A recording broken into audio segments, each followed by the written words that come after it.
And I know that I sound crazy now, even talking about a $10,000 XRP.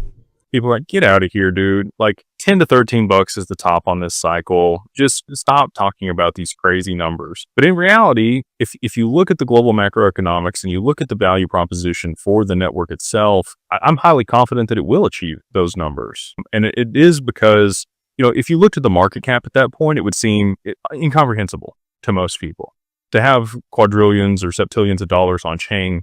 How? Right. But the difference here is stocks are all available to be traded. All those units are available to be traded at all times. So that demand, whatever it is on the stock and whatever it's priced at, is a correlation to the total outstanding shares versus what it's trading at. These cryptocurrencies can be held away, right? And so that you've already seen some of this with Bitcoin.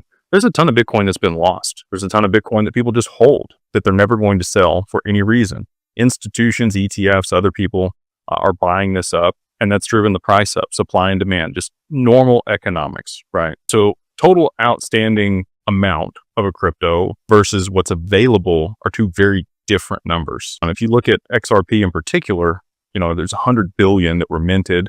There's less than that now because a little bit's burnt every single day. It'll last, close to 50,000 years at the current burn rate, which people are like, oh, it's all going to get burned up. Not anytime soon.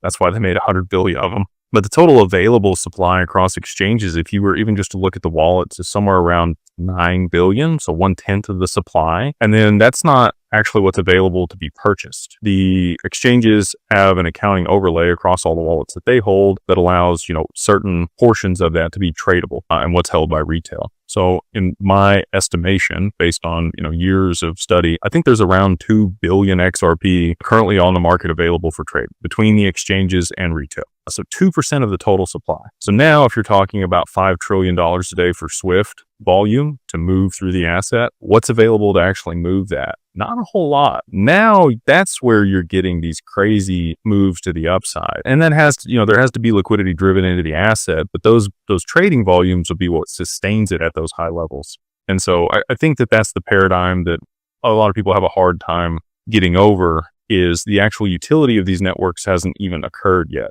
All of this is speculative, but they need to be, again, like I mentioned earlier, once they drive the liquidity into these networks and issue stable coins and there's volume, then they'll be able to use it in the capacity that a lot of the people that are invested here are hopeful for. That's how I think we can get to these crazy high valuations, is again, just traditional supply and demand, but a much smaller supply than people think is what's available. And then I think that the demand for these assets, when there actually is utility, will be astronomical.